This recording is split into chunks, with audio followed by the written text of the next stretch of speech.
All right. Good morning. Let's kick this meeting off so you guys can get back to your Fridays. As always, please, for those that are attending online, put your name, your organization, and title in the chat so we can keep track of those that are in attendance. I am Justin Johnson, the Director of Spokane County's Community Services, and I will be facilitating this meeting. However, we do have our Chair of the Board of County Commissioners of Spokane here on the line to give us the introduction and get us kicked off. Turn it over to you, Commissioner Cooney. Well, thank you. I apologize that I am traveling, so I cannot be there in person, but very excited. As we know, what's going on right now in our communities is so important for us to come together to really have these discussions. And so I just want to say thank you all for being on today. I will be listening. I will not be on video, and I'm going to let Justin run the meeting because Justin is the one who actually knows it all and is the person who can really lead this meeting. But I just want to say thank you for everything you do for our communities, and very excited that everyone's here today. And I will turn it over to Justin. Thank you, Commissioner. And I appreciate those words. I don't know if I know everything, but I know a little enough to get myself into trouble. So appreciate everyone joining us this morning. Again, if you have just jumped on, your name, your title, and organization in the chat, please. And before we jump to the first topic, any questions in the chat or any specific item that the members would like to share? Going once, going twice, hearing and seeing none. We'll turn it over first to the state, Washington State Healthcare Authority. I don't know who we have joining us, Jason or Shisha? I'm not sure. Oh, there's Tisha. Go ahead. My apologies. I was just looking through the to see who is here also. It looks like we've got Sharisa, our Medicaid director, with myself as the director of behavioral health. And I also think Jason, our leader of MPD, might be on the phone. And if he's not, he should be, I think he might be joining shortly. But either way, hello, everyone. Really happy to be here today. Always appreciate coming to these meetings, both for being able to share information, but also just hearing from all of you. It's extremely helpful and useful. Today, we're going to be giving some, we have Chris Shera here to be able to provide some updates. You'd asked for some information on how things are going with our opioid funds investment. And then we also have Sean here to be able to provide some legislative updates. I'd say for just general updates and for the Healthcare Authority in general, we are really busy at the moment, as always, but especially because it is legislative session. So lots of focus in working with the governor's office and Governor Ferguson and his new administration in interacting with the legislature and just trying to help things as they move along through session. Sharisa, do you have anything you'd like to add? No, thanks all for the opportunity to share these updates, and I'm happy just to listen and learn today. And unfortunately, we'll need to leave a bit early for another meeting, but again, thanks for the opportunity to have us share this information.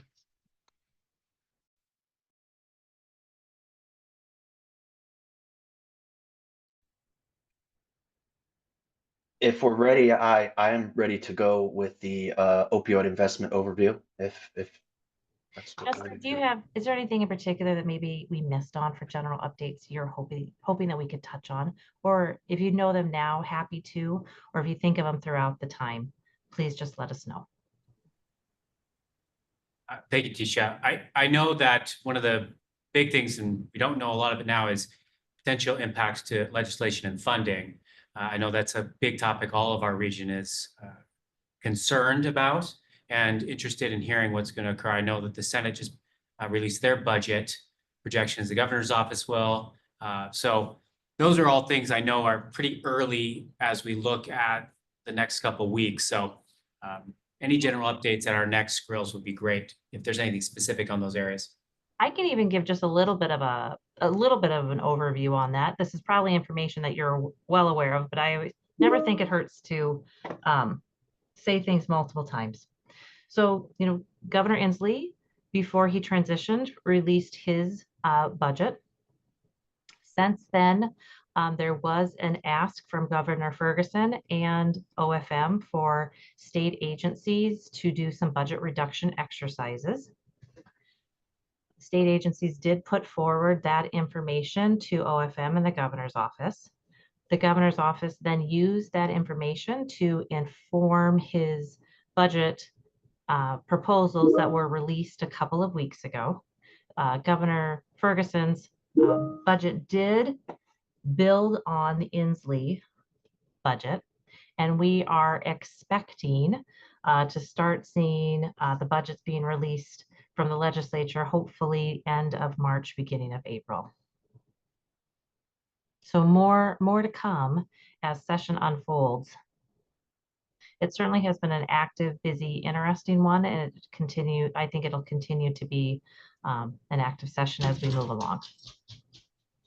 Yes, especially in light of everything happening nationally. Yeah. There's still a lot of uncertainty there. So appreciate, HCA's doing a lot of work behind the scenes to educate, inform, and try to chart a path forward with a lot of the work with the legislature in the state of Washington. So can I touch on that just real briefly too? Yeah. Thank you for reminding me. With the change of administration on the federal level, our interaction with our federal partners has changed. It is different than it was in the past. There has been much more limited engagement between ourselves and our federal partners. So that has been a different environment to operate within. And so there was a bit of a time there where, and Sharisa, you'll have to speak to our interaction with CMS, but mostly I can talk about our interaction with the Substance Abuse and Mental Health Services Administration, SAMHSA. It was just kind of radio silence between January and February. Since February, SAMHSA was given the direction that they could interact on a more regular basis with the states. We are hearing from our federal partners more and having more of that engagement. And it does appear that there are definitely some changes happening on the federal level to potentially how, the federal agencies are just organized in general. I know the SAMHSA administration, they're discussing reducing the number of regions from 10 to a lower level. And just in general, staffing in general appears that they're moving towards a smaller footprint in the future. But like you said, a lot of unknowns. Yeah, thanks, Tisha. I think on the CMS side, similarly, there was a period of time where we weren't receiving a lot of information, and now we are starting to see some more regular communications come out. I think at this point, our approach as an agency is to be responsive. We are not doing a lot of outreach and some sort of unofficial off-the-record conversations that has been suggested to be the current approach. There are a lot of reductions in staff. They haven't yet fully hit CMS, but they are going to. A number of projects, one of which Washington was involved in, Making Care Primary, was ended early as a demonstration project through the Centers for Medicaid and Medicare Innovation. So we continue to expect there will be further reductions in staffing, changes in priorities. We have not seen particular rules released. There was a notice that any new states requesting waivers for health-related social needs services going further really isn't going to be a thing. So right now we know what the executive orders are. We've seen some of the language and are waiting to see what the rules are and how those will be implemented so that we can better respond. But right now, to Tisha's point, it is a bit of a different relationship. We are being responsive. We are not being proactive. We are just kind of waiting to see how things settle out, what the new administration of CMS, HHS more broadly, the priorities are, and where we need to lean in, all within the federal conversations that you alluded to, suggest that Medicaid financing in some way will be diminished. We don't know how much, we don't know through what pathway, but if the administration is successful in meeting its goals that they've stated federally, there will have to be significant changes made to Medicaid. How that plays out remains to be seen.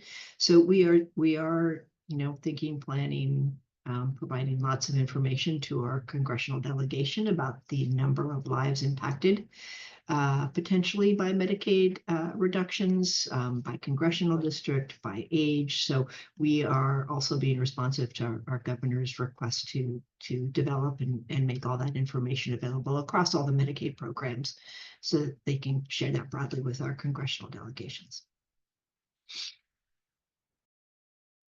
Keisha and Dr. Patinos, if they do make changes, do you guys have an idea of when that intended timeline for impact may be, if there are, or is that still unknown as well? I can't speak to the grant piece. Tisha can speak to how the grants work. I'm not facile. From the CMS side, it kind of depends.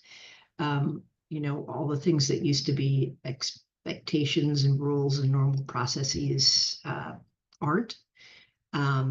We have been notified that HHS will now use its discretion to decide whether or not any public comment period is necessary for any rules they propose. So there's maybe some rules that just become rules without the opportunity for public conversation. So that's a little bit different. I don't know, and if Jason's on, maybe he can speak to timing. The separate from the decisions of today at the federal level, the budget reconciliation process is on somewhat of a timeline. I've heard that they were hoping to get it done this month. That's probably not likely, so it may not be till September, perhaps, when we know what the federal budget outcome is as it relates to Medicaid. And then beyond that, it would probably be, I don't know how much notice.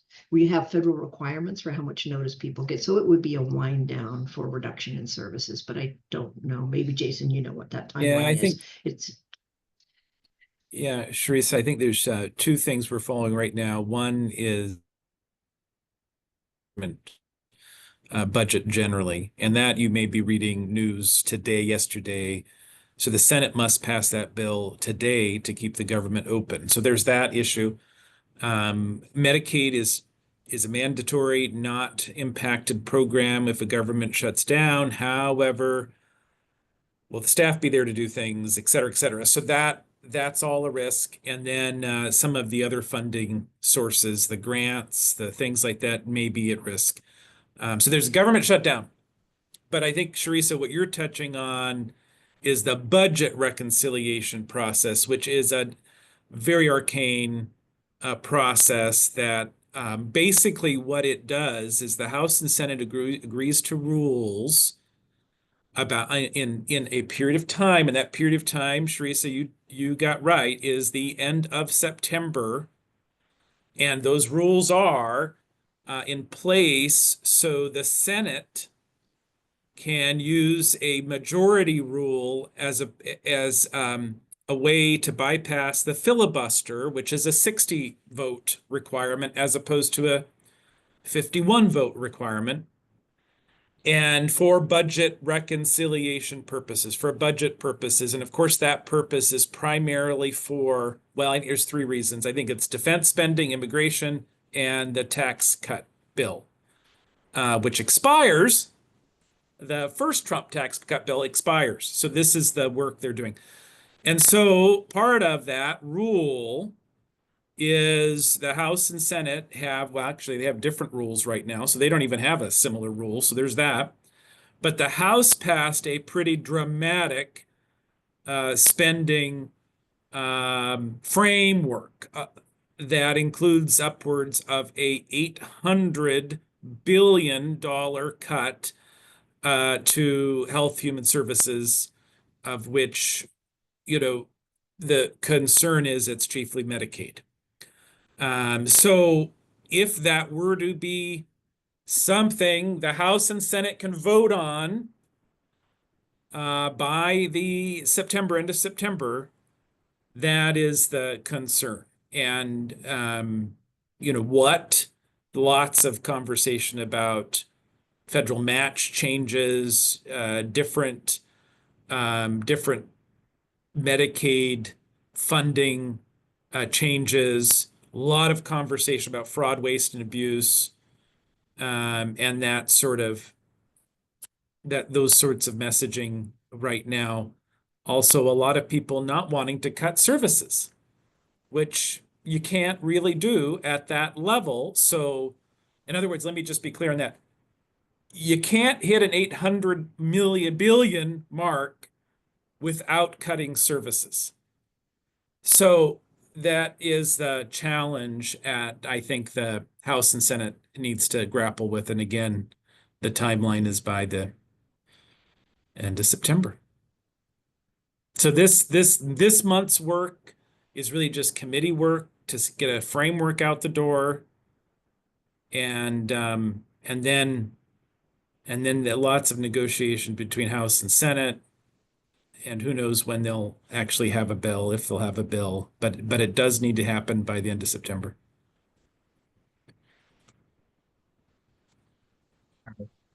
Well, continues to be a lot of uncertainty, and the impact of which, of course, the state would have to respond, and then that would come down. So it sounds like still a lot more for us to watch and ensure collaboration with the healthcare authority in the state as we look towards what impact it might have to our region, as well as to the state in general. Appreciate that update, Jason, and Dr. Fatinos and Tisha. That's what we have been sitting in and anticipating. We didn't think there was going to be any direct answers or clear, because it is not clear on that level. But thank you all for continuing to do the work to watch and to try to be proactive in response to what we're hoping or will be a necessary funding to maintain services and continue to provide the services to individuals in our region. Yep. Hopefully it's minimal disruption as possible. And I think, Justin, what reminds me too, one other thing we could do is send you the material. Maybe Sharisa already did that. It's on HCA's website about what some of the impacts could be, and some models out there. We can, and I can put that in we the can link give here. you that.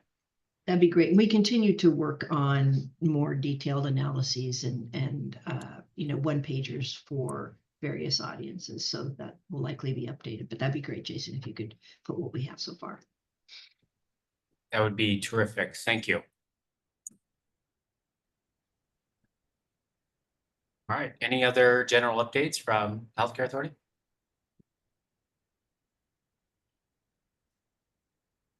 Excellent. Turn it over to HCA's opioid investment dollars update. Chris? Yes. Thank you for having me. Let me get my slideshow started, and then get my screen shared. Oh, someone else is sharing. Let's see, send request. Screen 3. Share. Can you all see my screen? All right, thank you. I'm a little bit under the weather today, so I'm kind of fighting through something here. I thought I was going to make it through this season unscathed, but here I am. But I'm pleased to be here. Special shout out to Nancy Locke for helping me get ready for this meeting, and giving me some inside information on some content to bring to you all. My name is Chris Shera. I'm the State Opioid Administrator. I've been in this position since 2019, and I'm going to discuss some briefly a few data resources and then talk about some opioid settlements. So this first slide, this is our county heat map that shows per capita overdose rates. I include this in a lot of presentations for local governments because folks like to see how things are in their community. You'll notice that this only goes through 2023. There's some issues right now with the CDC and the getting that data finalized so that our EPIs can feel comfortable with us putting it out there. There's some data stuff that I don't quite understand. Yes. Sorry to interrupt. We can see the first slide, but it's not projected in. So like, The presentation, we can't see the heat map. Oh, you can't? So like you see you still Yeah. just see the blue slide? Well, we see the blue slide and your slides. Can you Like put your it in slide PowerPoint. mode? Yeah. Huh. Okay, let me figure this out. Let me try and figure this out. Excuse me. Well, let's try. We could see it, Chris. It just wasn't in presentation mode. Oh, okay. All right. So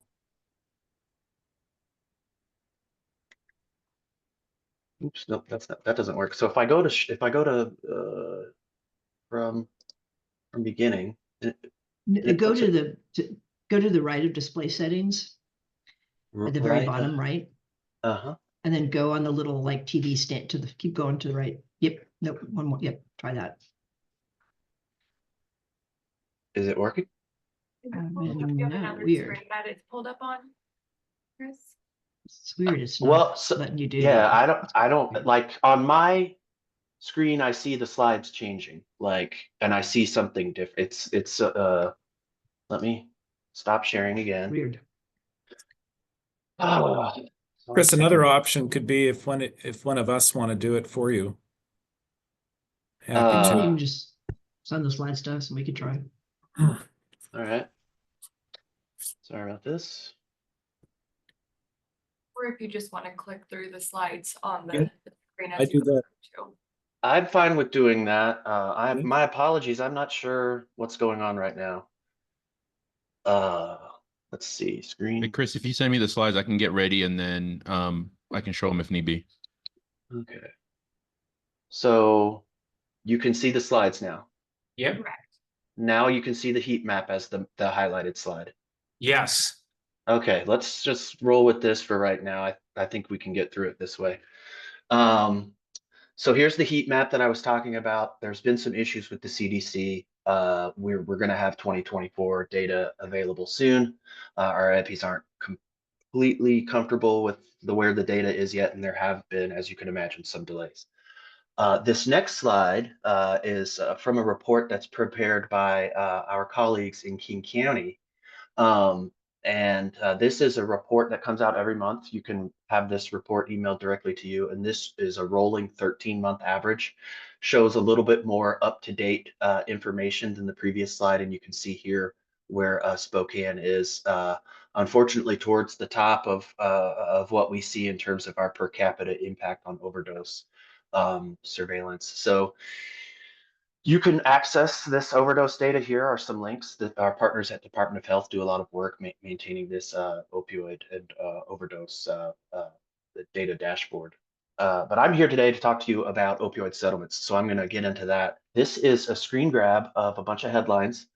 And the point of this is that there's a lot of settlements that are out there, and there's also a lot of interest. This is a very visible topic.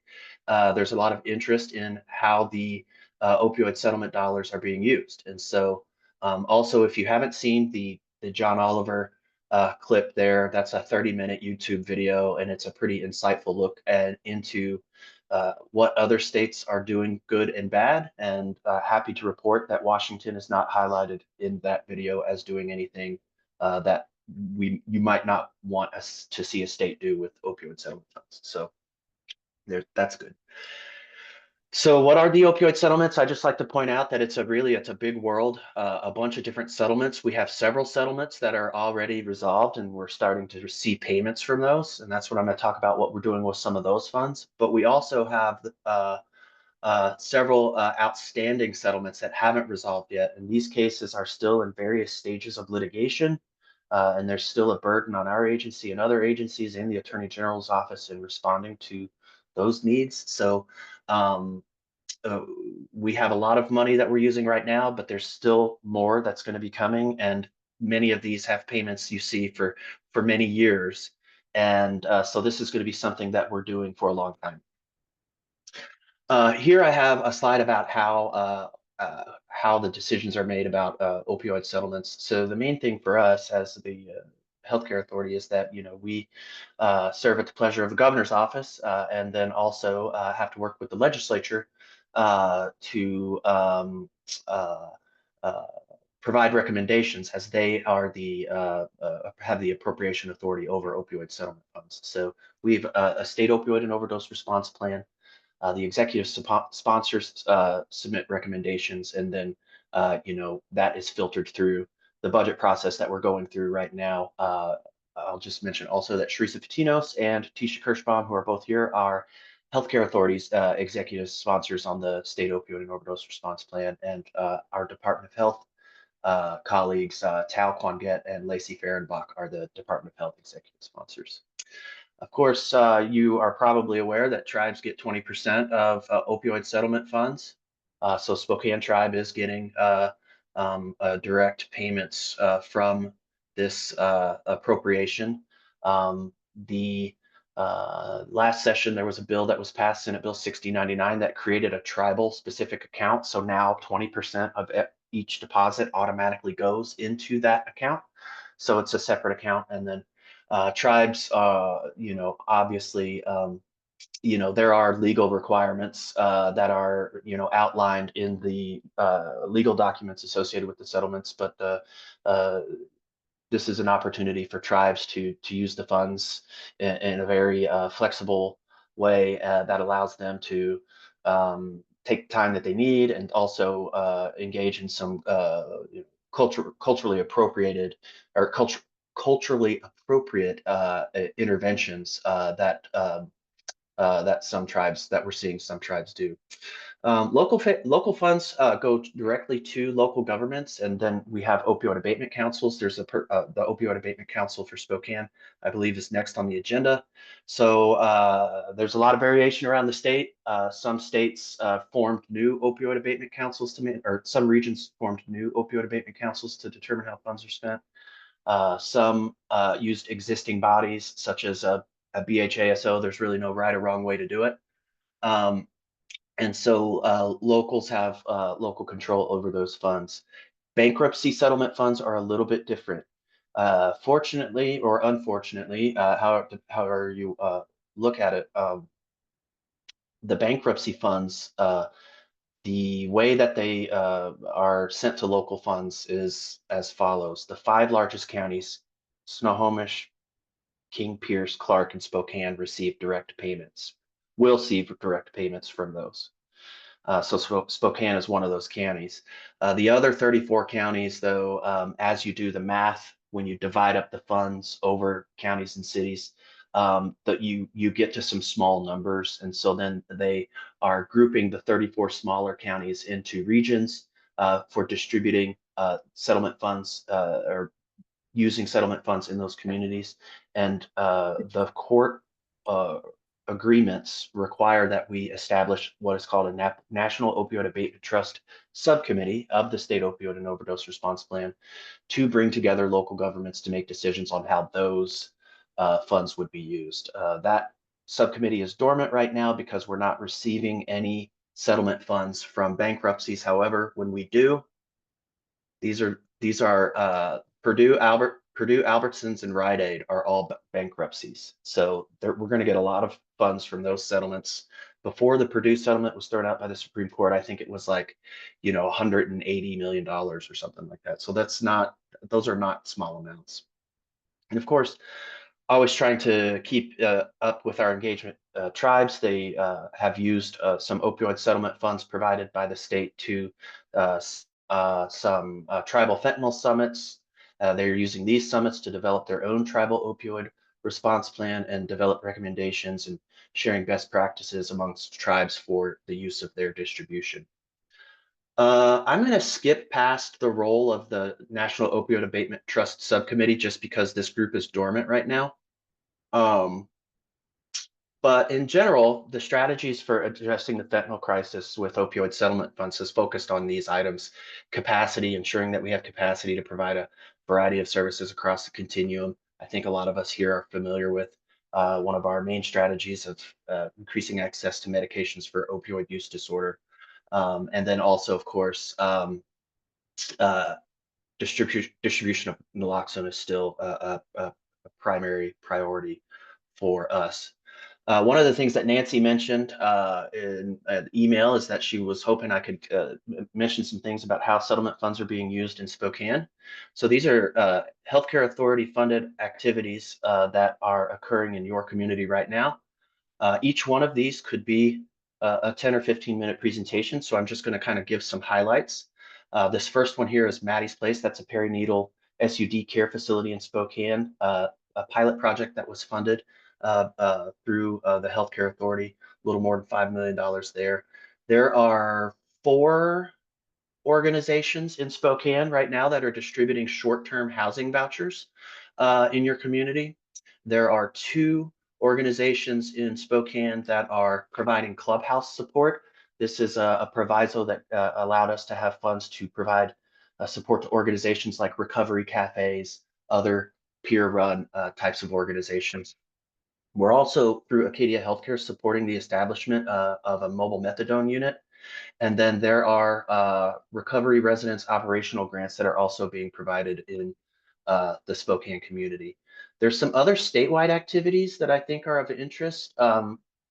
Scala Northwest, this is a emergency department kind of bridge program with consultation services for providing providing medications for opioid use disorder and referral to services. The hospital in Spokane or a hospital at least in Spokane has signed up for it. I was trying to get the name of the hospital before this presentation, but I don't have it at my fingertips right now.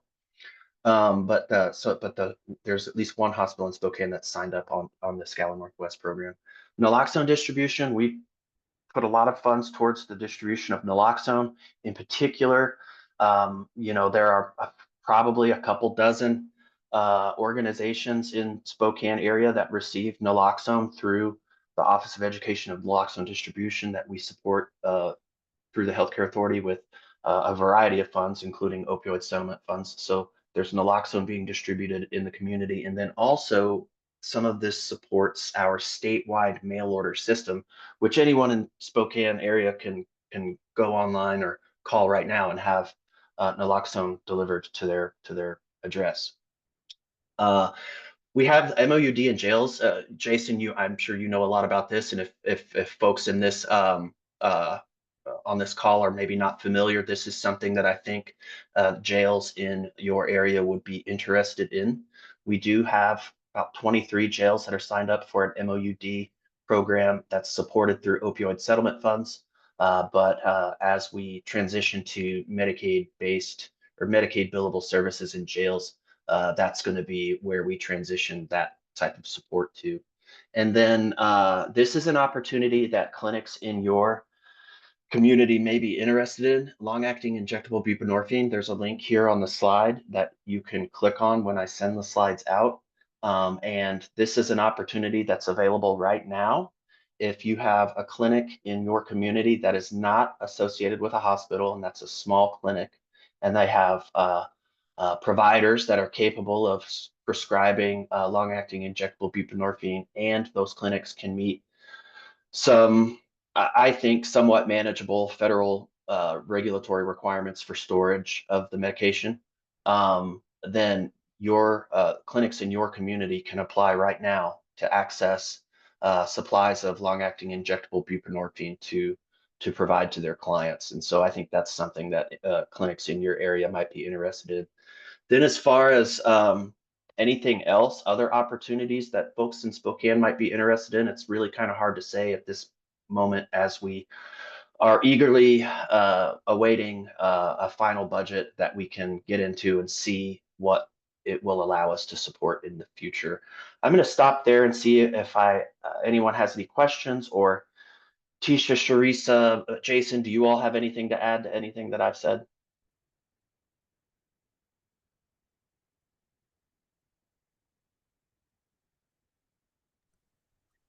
Well, now I think about it, I might add to the MOUD and jails piece about the Medicaid waiver for coverage of Medicaid services in jail. I'm just looking at our latest information, and I see that Spokane Juvenile is listed as looking good for online and potential July 1. I'm not seeing Spokane sort of adult jail.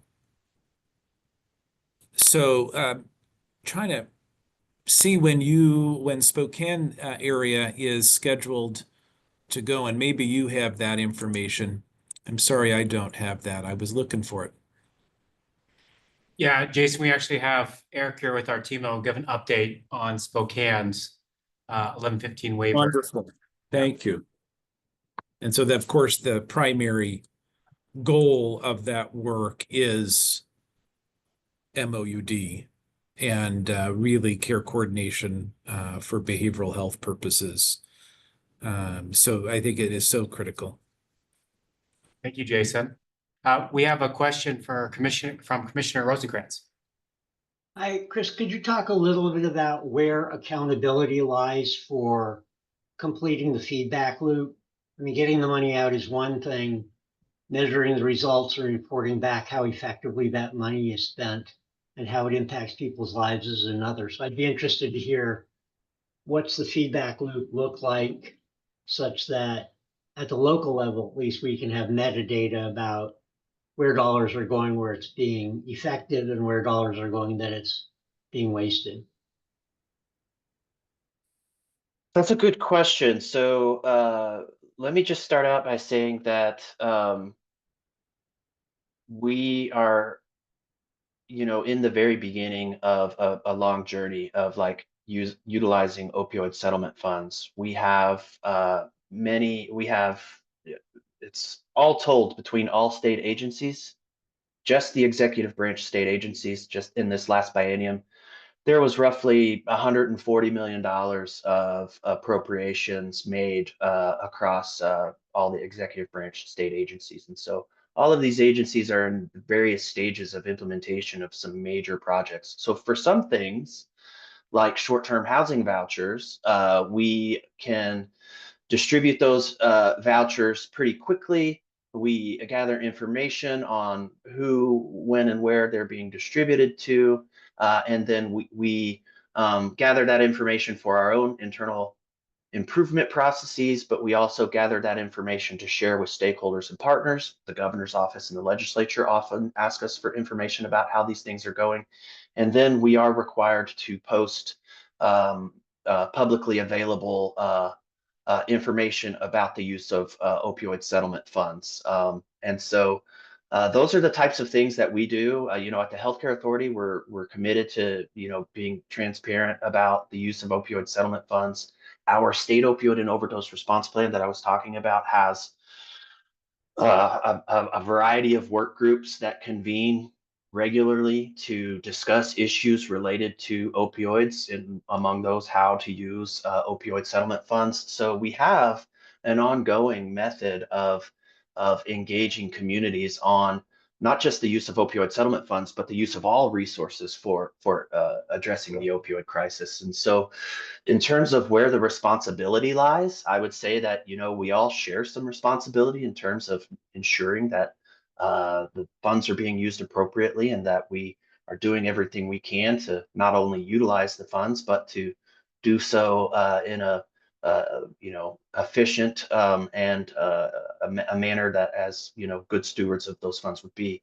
So, but other than that would be my best answer. Sharice, Hatisha, what do you think? Yeah, no, I think that's right, Chris. Yeah, no, I think that's right, Chris. I guess, one thing that I think might be helpful for us is we have pretty blunt measures. We can track dollars, we can implement contracts, we can say, here's the contract we established, here are the deliverables, you met the deliverables or not. We can track overdose events, and the Department of Health does that. We can track overdose deaths by region and get pretty granular with that. But I would also ask this group, what other important measures would be helpful for us to consider to really answer your question? How would you, in your roles and be, what would be helpful to you to have us look at? I think that. Sure. I mean, what would be helpful is how many people who were previously in jail or prison for drug use or drug dealing aren't recidivism. How Yeah, we many, have that. what the reduction in death rate is, Okay. what the quality of life metrics. I mean, I'd like to see how much improvement in people's lives and how much less the demand on county services are because these dollars were deployed in a way that changes people's lives. And thank you. And we do have the recidivism data. We work with our colleagues at Research and Data Analysis. They do have that database. So that is something that they can look at and I believe have published a little bit about. I don't know that they focus specifically on changes with the abatement dollars being spent. Quality of life is a little bit, I will be the first to offer, we don't do a great job measuring sort of quality of life, person experience on the healthcare setting. So I think that is a good message to us to figure out how we can better incorporate what's really important to people. We can do all the things in the world, but if it doesn't make their life better, maybe we're not doing the right thing. So we struggle with that from a healthcare perspective and have. And so it's just a reminder to us that we need to keep making that a priority for us. I don't know, Tisha, if you want to add more to that or not. No, I think you hit on all the things I was going to say. And also just that framing and the feedback is actually really useful and helpful. And we appreciate the information. It's a good reminder of like, there's just some really basic things that we need to keep our eyes on. And that feedback is helpful and it makes sense. Thank you.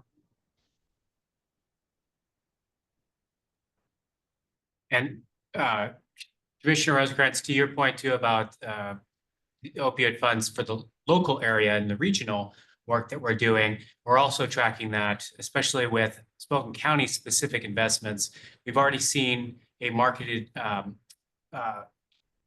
response to decrease in drop-offs for engagement.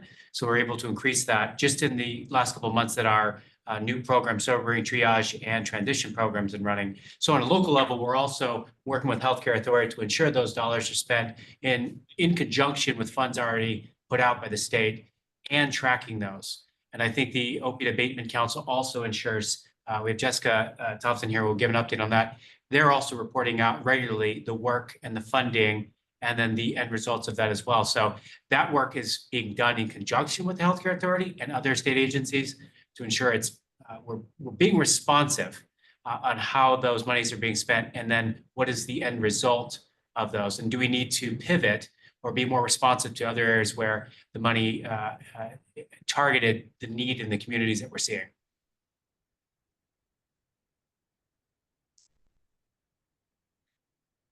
Any other questions?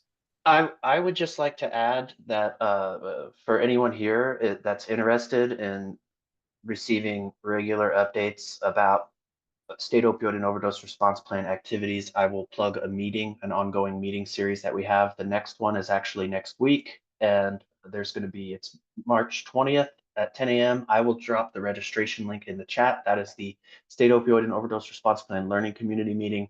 And at this particular meeting, we have a physician from the Seattle area that's going to be discussing long-acting injectable buprenorphine and some of the strategies that they're using.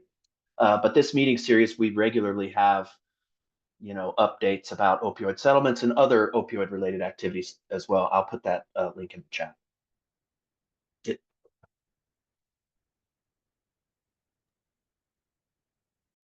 Excellent. Thank you, Chris. Any questions in the chat or online for Chris or HCA on the opioid funds or the general updates that we provide? They provided.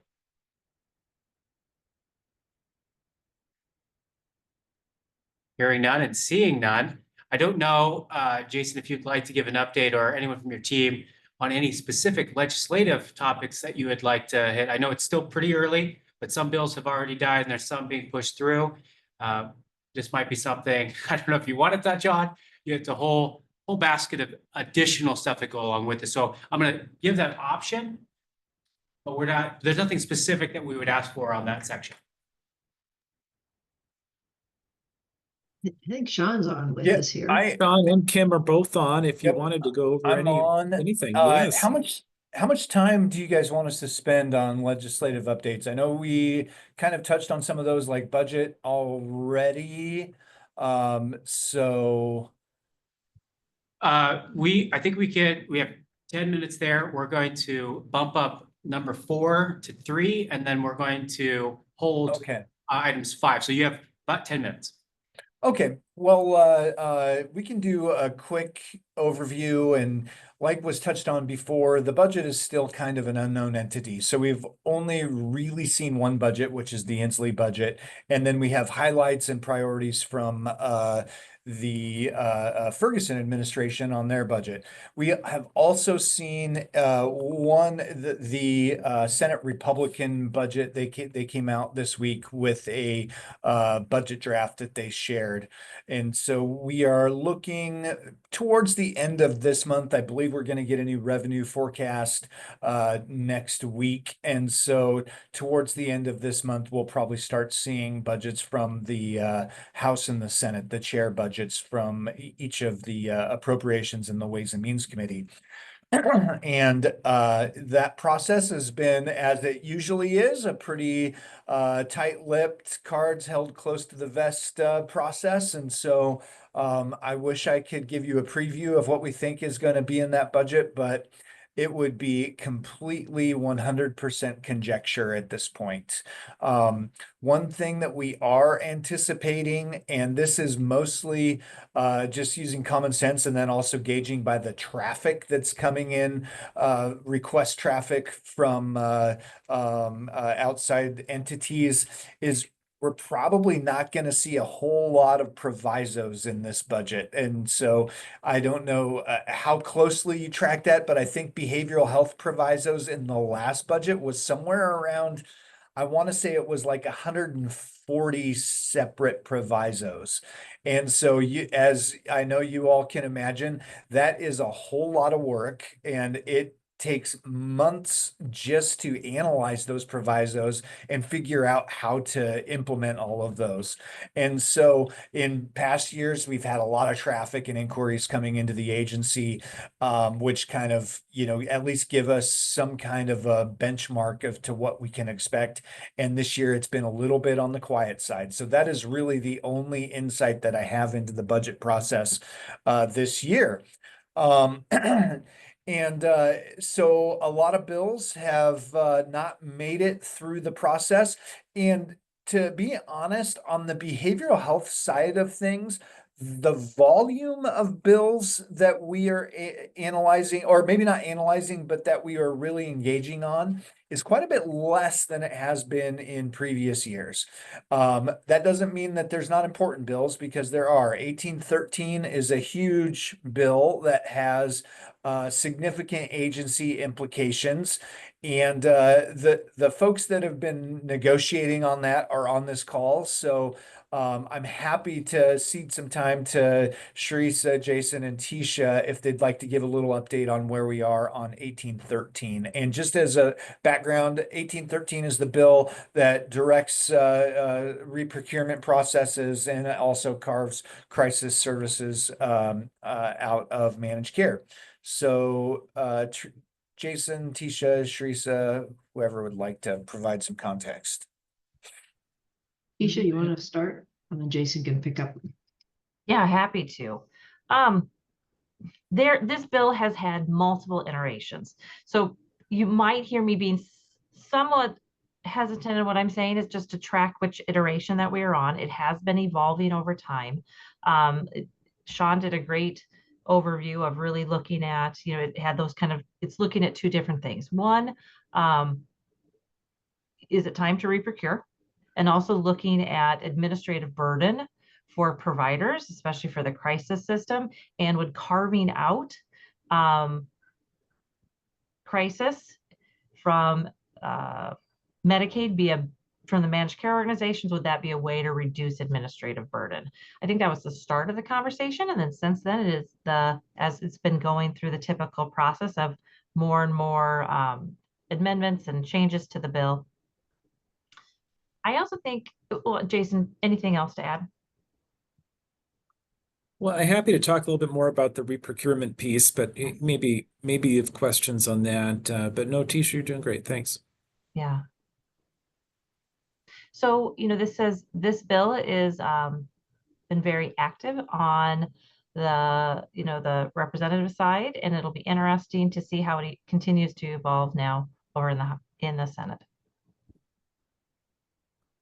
I mean, I would maybe just add to that, Tisha, that many different versions of the bill. The bill now is a plan for reprocurement, a strategic plan that's due July. It is not TVW web for, services provided by Washington State.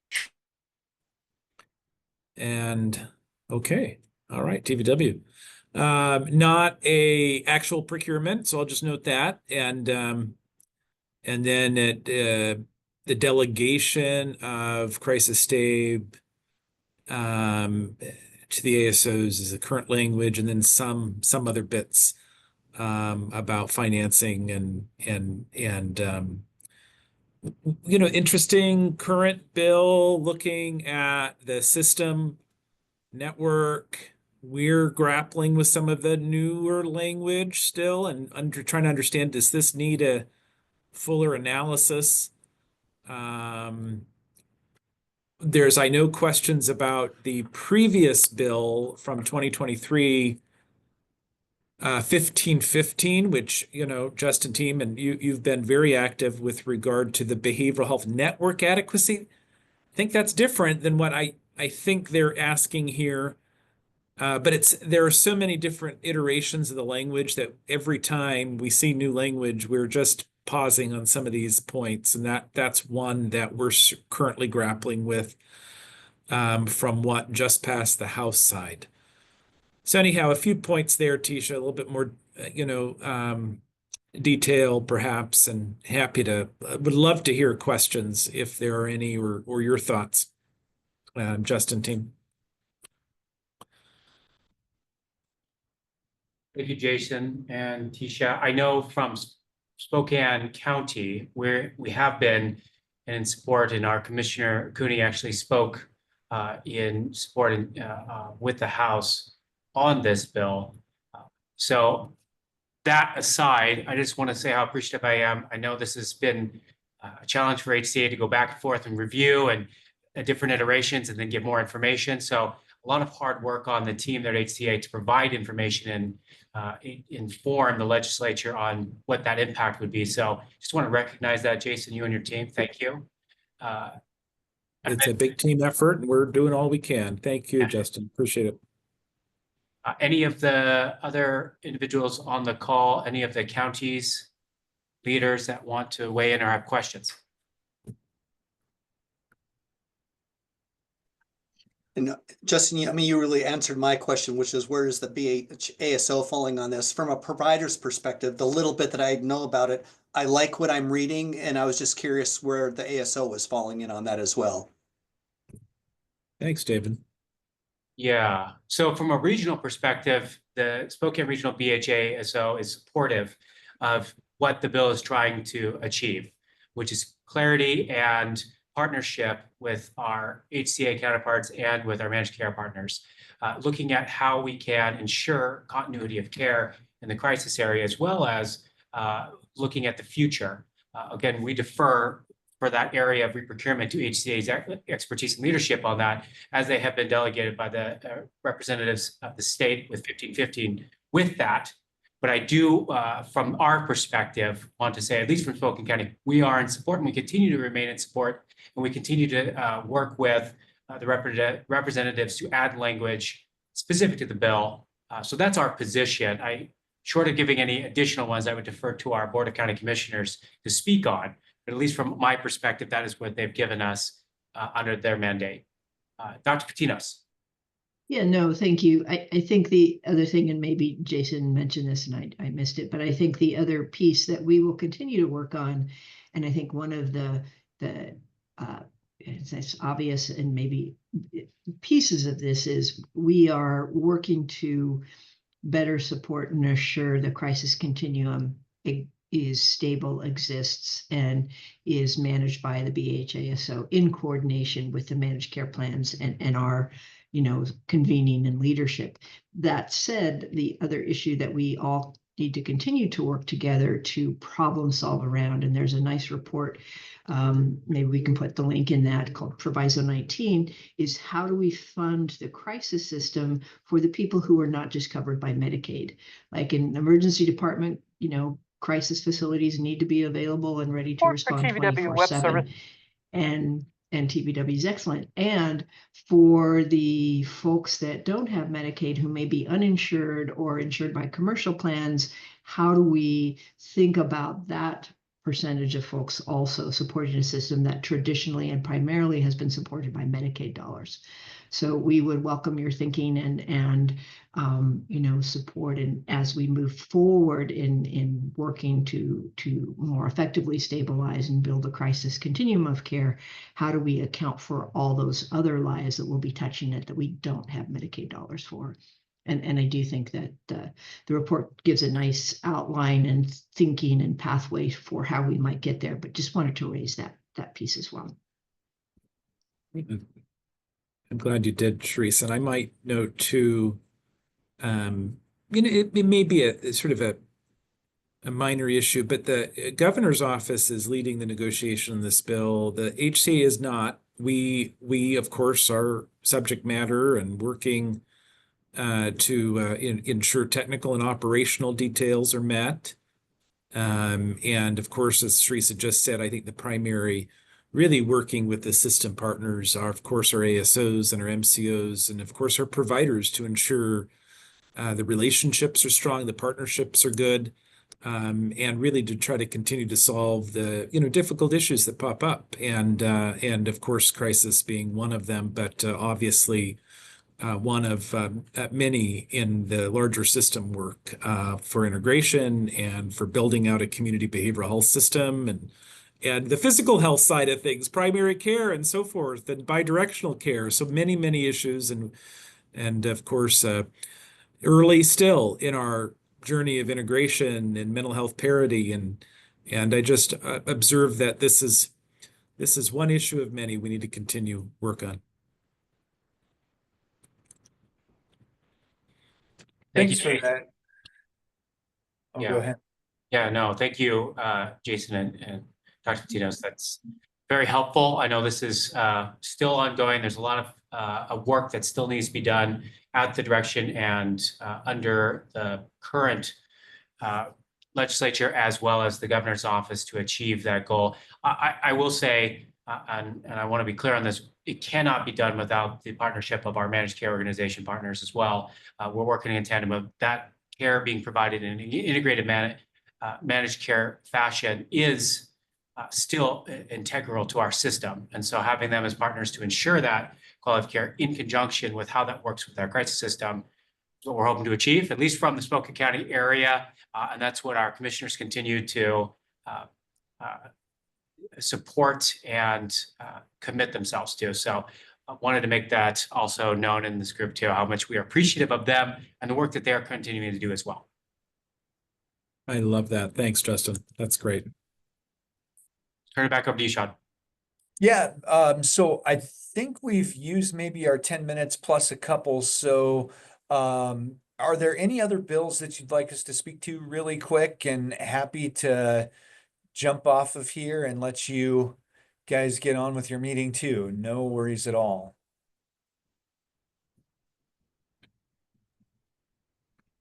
Okay. Going once, going twice, seeing none in the chat. Sean, thank you so much for your time. Of course, and feel free, if a question comes up, just shoot me an email or a phone call. Always happy to engage offline as well. Excellent. Thank you. Thanks, guys. Yep, take care. And I do want to note, we got a question here. If the Chris could share the slides on the opioid, if that's something that you guys can share with us, that'd be terrific. Yes, I will send the slides to Nancy right now. And all of the resources have hyperlinks in the slides. So yeah, I'll do that right now. Excellent. We'll make sure to get that out to our membership. Thank you so much, Chris. All right. Any other updates from HCA or DOH?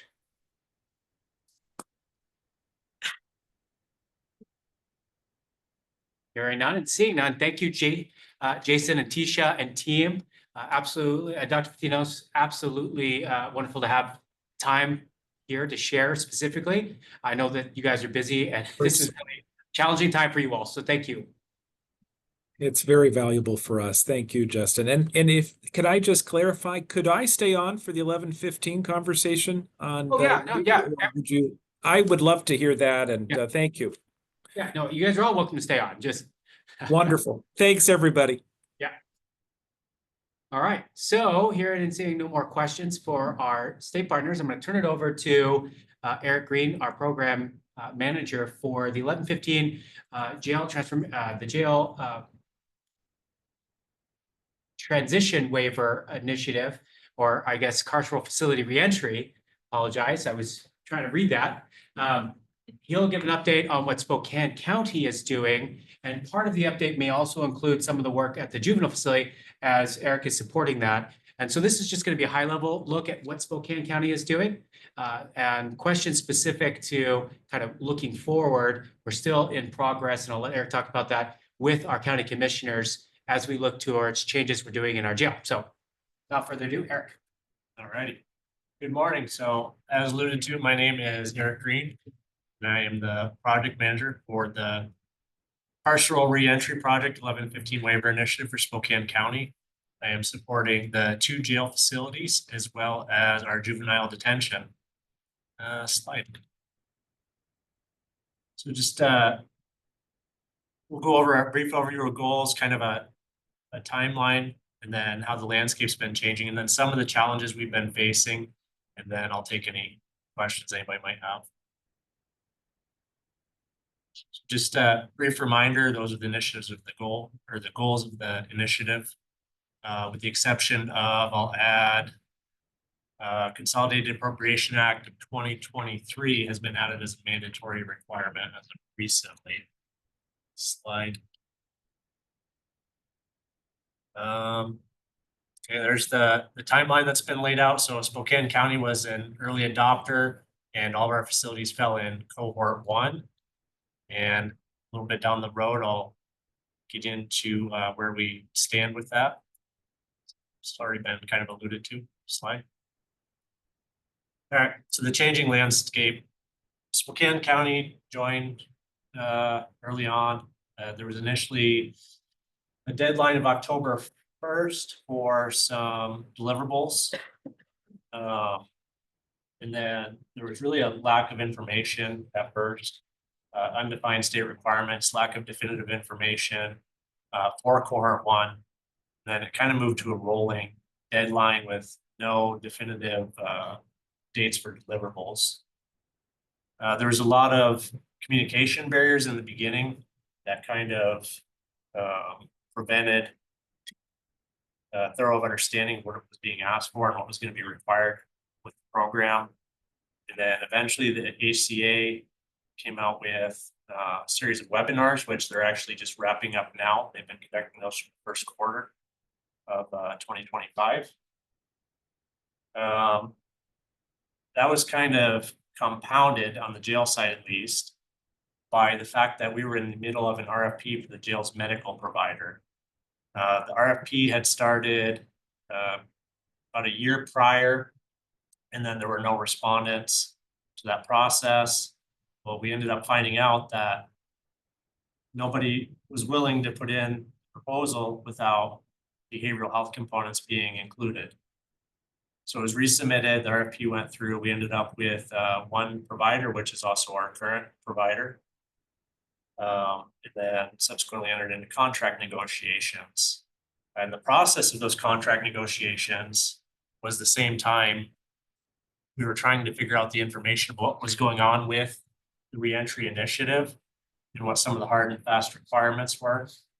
The overall goal was to get a lot of that stuff incorporated into the contract. And unfortunately, the provider was not willing to commit to a whole lot other than we'll come back to the table later on and discuss once more is known and there's a definitive policy and operations guide. So fast forward, contract was executed, and as of February, we moved into the implementation phase on the jail side. where kind of the different components of that contract, including behavioral health, some mental health transition from county employees to medical provider employees, and some different things being stood up. And then we've been sharing information with the provider on what we know about the initiative and the requirements. They're in the process now of developing an amended proposal for us on their understanding of where things stand and how they can help, which has been really the biggest delay in this whole process for the jail. I mean, you have a manpower constraint there, and then you've got the lack of definitive guidance. To date, first section of the policy and operations guide was released the end of last month. There wasn't a whole lot of information in it outside of how to enroll providers. And then the rest of the sections are kind of just pieced out as coming, and the ACA has relayed that hopefully that will be fully published by the end of March at the latest early April.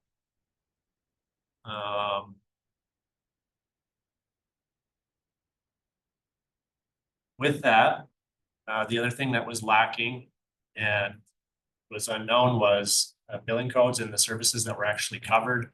Those were promised. Those were finally released in late February. So we just recently learned those. We have been implementing the 1115 reentry stuff into our implementation planning with the medical provider. We're also still waiting for a proposal from them. The other delaying factor that kind of exists there is unclarity on how the billing will be conducted. It sounds like the most viable path forward may be for the medical provider to conduct the billing through the state's third-party clearinghouse that they're standing up. However, that is currently in contract negotiations. It's not expected to be stood up till November. It has been relayed to us that it may make more sense, given all the circumstances, for Spokane County Jail to move to cohort 2 in a January 2026 go live date.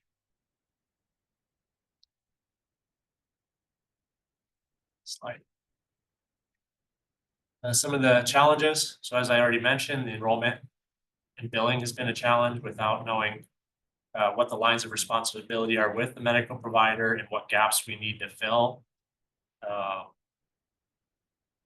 It complicates what providers we're enrolling and how. And obviously the billing structure dictates who the billing provider will end up being, which adds an extra level of complexity to basically step one of the whole process. The good news is we are standing up a lot of the services. There are a lot of the services that already exist. So it's not that Spokane County jail is dead in the water. It's just there's a lot of things that are consumption of time that are delaying the process. There is concern that due to the limited covered benefits, that sustainability may be a problem. The payouts, we did some initial analysis, making some really basic assumptions using state rates, services that have been conducted in the jail in the past. And those initial numbers didn't look very promising. But there's really no data out there to support what the initiative might be looking, how Medicaid support may help with the sustainability piece. We've already seen I can't remember off the top of my head, I think it was a $5 million increase to our medical provider contract. And then that was without this reentry stuff even being incorporated in outside of the basic services. So it could end up being even more. And Eric, that's under the existing idea that the services under this waiver would be paid as a fee-for-service basis, right? So that was based on the payment methodology of fee-for-service, which is the concern to the sustainability. Correct. All right, so that's one concern. Some other challenges, jail medical provider has agreed to discuss, which I already talked about, but we're not there yet. As of last week, I was told by them they are working on a proposal for us, which is good news. Pre-release medications can only be billed as a point of sale purchase. Well, all medications can only be billed as point of sale. That creates a problem because the way the jail dispenses medications is bought in bulk, and it is a controlled environment, and it is handed out individually. So there's really no way to conduct point of sale purchases for medications within the facility. And that's a challenge we haven't figured out how to overcome yet, but obviously be having more discussions with our medical provider on that. Another challenge is the timelines for when these benefits are usable is complicated. The enrollment piece is complicated. You're talking individuals that come in unprepared, and then you're asking them for things like their adjusted gross income. That's paperwork a lot of people don't have when they're being booked in. They don't know these things off the top of their head. You have uncooperative individuals, you have people that fail to identify that have to be fingerprinted, and that takes days. You have people that have short stays, and then a lot of the benefits are obviously related or based on a release date, which is largely unknown most of the time in a local jail environment. So a lot of these people are released when they go to court, and they're released that day, or they're sentenced and they're transferred to state prison. And a lot of times the release dates aren't known until those times. And the 90-day pre-release benefits are really based off of that timeline. I mean, there is a provision that's come out where, well, if they come in the jail, they automatically start 90 days worth of benefits if they do not have a release date. But that also, and then anyone under 24 hours that is book and release does not have to be enrolled in, etc. That's also complicated because a lot of people come in and they may be book and release, but they're there for more than the 24 hours. Strive some of these requirements. Anyways, I won't get too far down the rabbit hole, but there's a lot of things that complicate how this is going to work and how these individuals can actually receive the benefits that need to be worked out in that environment. The initial thoughts being involved in the process was really initially designed from a clinical perspective, clinical setting that is set up for all of these things. It's more of a controlled environment versus the jail is really it's a lot of unknowns. It's an uncontrolled environment. You don't know what's happening, what you're getting, and very lot of other things that complicate it. Medications at release have been directed in hand, which also is another complication. As I already said, release dates are often unknown. So there's some planning that needs to take place there to actually provide medications in hand. If they're release day of court with time served or other things, obviously the option to plan isn't really an option there.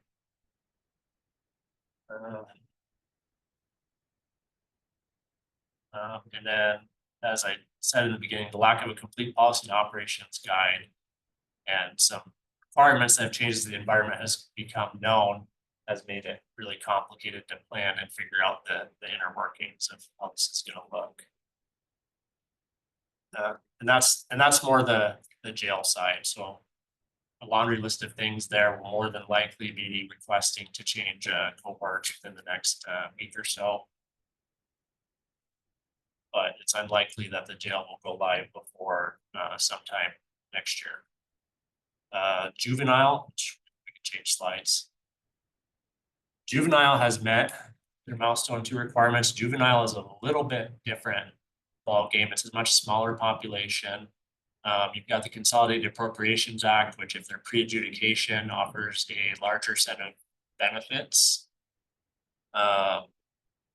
And Juvenile has internal medical providers, and they have a lot of MOU agreements in place already for community health providers. So a lot of the infrastructure they needed was already in place.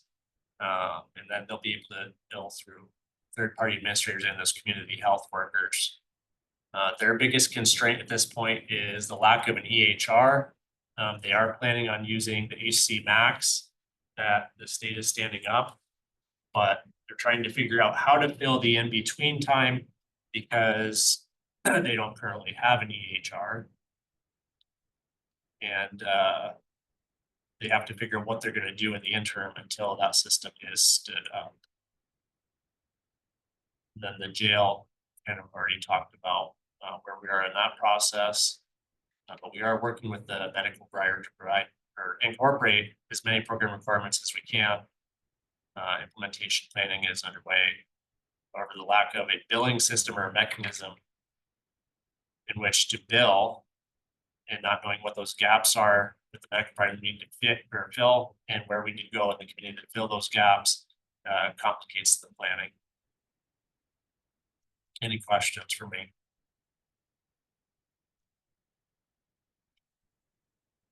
And I'd just like to add, with the work that Eric's doing, a lot of the challenges is also with the requirement that we have to do a partnership through our delegated medical and behavioral health provider through the jail. So Managed care organizations. yeah, well, through them and then through other parties. So Spokane County, although we have, other than juvenile, the jail, we have some ability to influence and set up, but it has to be in conjunction with our provider, working with contracted managed care organizations, which takes time and takes the provider to feel comfortable that there isn't risk associated with how they're going to be reimbursed for the services that are being provided. So that's a complex challenge to work through them from Spokane County, despite if we wanted to implement a program in its entirety comprehensively, we have to do so in that partnership. So that's one of the biggest things. And I think in 2026, we'll have a better idea about how that will look. Spokane County is still dedicated to ensuring that we are implementing the aspects of 1115 waiver that we can. And I think that's really where the work that Eric's really pushing there to ensure that the county and the partnerships we have to make this work are in place. Any questions?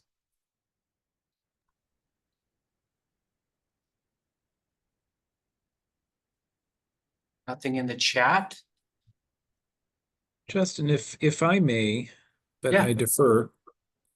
One, Eric, thank you. This is really incredible information and very consistent with what we're hearing from many other local jail situations. And so nothing here is surprising considering the complexity with this implementation. I understand we're meeting with your team and I'm chatting with our leads on this and looking in that move from what we're calling cohort 1, which is the July 1 of this year timeline, to potentially January 1. And I really commend you for making that decision. It is important that we do not just implement on July 1, that we really are ready. And I think fewer the facilities, the better to some extent. So we're sort of in a beta test situation. So that is also how DOC is thinking about it from the county, the state correctional facilities, and also our state juvenile rehab facilities. Anyhow, Eric, thank you, and we'll continue working. I think just yes, you're right on billing and timing on all this is incredibly challenging. Really appreciate your feedback on the webinar. We're going to get the policy op guideline out the door. The TPA, we're working hard, and actually the apparent successful bidder there is an existing our Community Health Plan of Washington. So they actually should be I think a little bit more expedited because they're already through the security reviews such that the state requires from data exchanges, which, as you can imagine, is a complex problem. So that I think eligibility in Washington, we're very fortunate to have a strong eligibility process in place today. And when you note trying to collect income information from people, hopefully that is not as problematic because most people are already eligible, already in Medicaid. Yes, for those folks who are not, I hear you. But in Washington, we've done, I think, some significant work already to ensure strong eligibility and enrollment processes. So our our expectation is that may not be as complex overall, or for certainly not for the general population. Anyway, I'll stop there, but thanks again, Eric. Very, very good to hear this briefing from our perspective as well. Yeah, that's to add on to that, that's the hope is, and we understand that most of these people are going to come in and already be enrolled because they're the hope in the Right. Right. And pharmacy's tough, but I will say if we can figure that out, that's the ROI. That's how to sustain this, because it's the full pharmacy package, not just say MOUD. In addition, so I think the sustainability, hear you on that, but really I think we can work that out, and we should be working that out, and it should be a very sustainable model. Well, assuming no federal changes, which we'll have to see through the summertime. But other than that, my hope is, my full expectation is the sustainability should be there. But I'm glad you're moving to cohort 2. I really think that's a responsible move mutually for the state as well, because we need to test this. And July 1 was an aggressive timeline to begin with. No, and I would recommend the movement to cohort 2 for any facilities in any of the counties out there that don't already have the mechanism to bill in place. And I shouldn't say we're very encouraging that, but we are encouraging that too in our one-on-one meetings with each say county facility team, and I think that is good advice. Thank you, Jason, and thank you, Eric, for sharing. I just wanted to add a note there too for the team. The team that's been working on this on HCA side, I know it's been a challenge for them to try to provide answers to a lot of uncertainty that they've been working through. So kudos to Emma, particularly Emma Oppenheim. She has been amazing to work with. So if she's ever looking for a job, she's welcome to come over to Spokane. So I just want to say that, Jason, she has been really amazing. Please let her team know that we very much enjoy working with someone. Share the first part of that feedback, though, not the second part, Jesse. Okay. Yeah. Believe me, I don't share that directly to them, but I want to express how much we appreciate the team that are working on it. I appreciate it. Thank you. Any questions for Eric from any of the other counties or those on the call?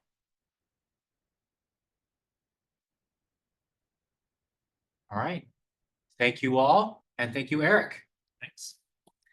All right, we're going to move to get a quick update from Jessica on the Regional Opioid Abatement Council for our region, our 6-county region under the Spokane Regional Service Area. The OAC is ran by the Spokane Regional BHASO, and Jessica Thompson is our facilitator for that. So Jessica. Wonderful. Thank you, Justin, and good being able to be here today and share this update with you. As Justin indicated, my name is Jessica Thompson. I'm a supervisor here with the BHASO as well as the Regional Opioid Abatement Council Administrator.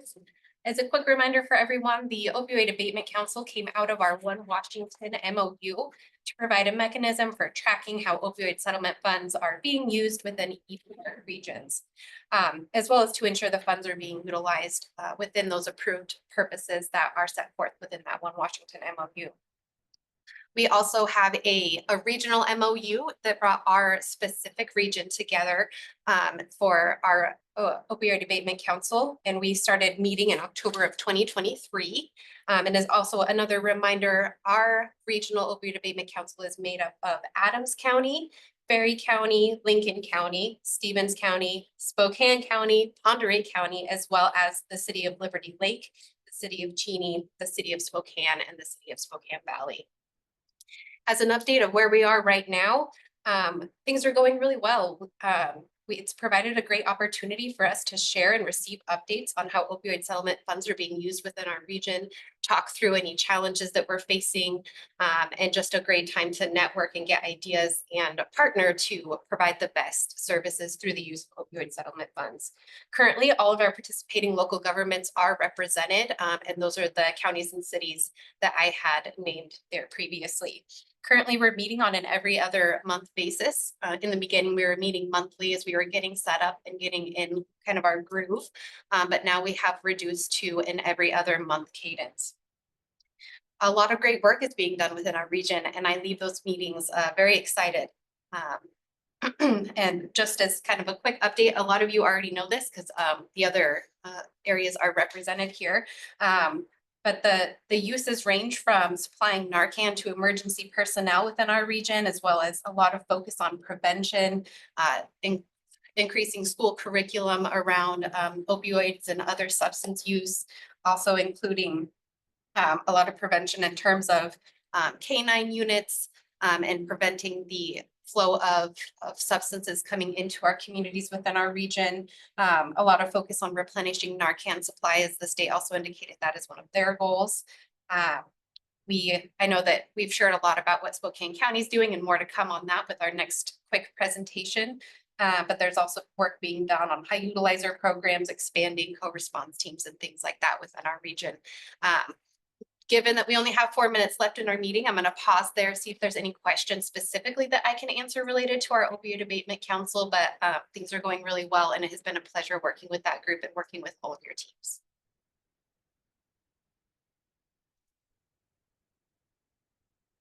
And I believe Ashley just also shared our Opioid Abatement Council website link in there where you can get updates on an annual basis. Each jurisdiction provides an update on how they're utilizing opioid settlement funds, how much has been utilized.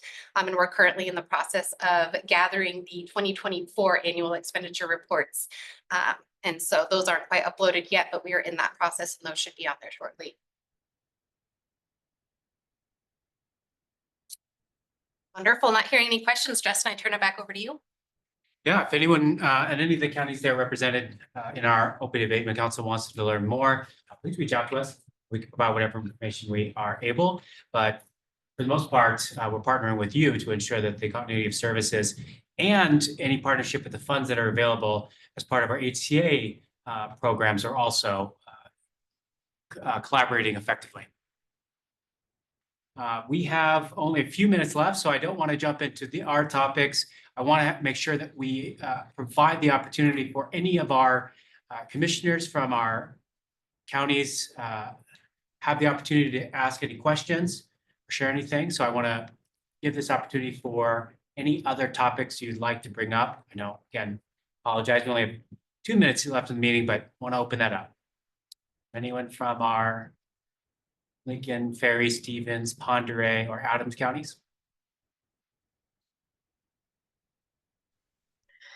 Hey, this is Joe Gilchrist from Lincoln County. So I don't have any specific questions, but I really got a lot out of all of these presentations today. And I thank you for putting together a really fantastic agenda. And I learned a lot and really appreciate it. Thank you. Thank you, Commissioner. Yes, we partner quite closely with healthcare authorities, so I'm thankful they're able to have their team here. And we try to, in advance, get any feedback from any of our commissioners and elected officials and stakeholders so we can guide this agenda. So look forward to a very packed one in June as well. I want to say apologies to Department of Health. We did have them listed as part of general updates, but they actually have a bigger one for 90-day. So in June, we'll have a joint HCA and DOH topic that will be shared. So looking forward to that already on our agenda. And then again, updates for any legislative. But appreciate that, Commissioner. Anyone else? Yeah, Justin, I'm sorry, I don't think I'm on audio anymore, but I just want to say thank you. You did a great job representing Spokane County. And in the comments with the commissioners, I was driving, so I couldn't hop in on all those areas. But I just want to say, just like the commissioner from Lincoln County, I mean, you did a great job with the agenda. I think it was really informative for our region and really informative with the healthcare authority to be hearing what's happening on our side of the state and just the work that you guys are doing to really, try to help our citizens the best we can. So thank you. Appreciate that, Commissioner Cooney. I think it's been our mandate to ensure that a regional approach and partnership with all of our counties in the 6-county region representation, information, so that we can provide the best care, as well as ensuring that the needs that are represented by our region are also provided. We can only move forward to ensure quality of service and care when all of those needs are brought forward. So again, we are committed to that, and we're open to hearing anything if there's anything you'd like to hear in moving forward. But please look forward to what we can achieve here in the future as well. Any other thoughts, questions, feelings, expressions of joy, declarations of happiness? All right, hearing none and seeing none. I'm sorry we didn't get to our topics. One major thing that did impact the region was the closure of the Parkside Secure Detox. This follows the closure of other facilities in our region. This is an ongoing concern that both the Spokane County Regional BHASO and our HCA and stakeholder regional advocates have been watching. We are working in Spokane County to bolster resources to ensure that that service is not lost in our region. I know HCA has been doing this for years, trying to project and invest in those areas. So more to come on that as we look towards what services are available. And I don't want to also lose track of the fact that our MCO partners as well have been heavily involved in ensuring that they're a part of that conversation and that there is a network adequacy for that level of service. So that service is still available. It is easier and definitely more responsive when that is more local to ensure that individuals have transportation and engagement. But I want to be clear, we do work with our MCO partners to ensure that transition of care when they are sent across the state for inpatient services and then they're returned. It's just more challenging. Something we'll bring up in our next meeting as we continue to follow this. All right. Anything from our MCO partners and any other stakeholders? Hearing none and seeing none, we've held you over. Have a wonderful day and a wonderful weekend. Enjoy the spring weather. It is unpredictable, but it is still beautiful. Happy day, everyone. Take care.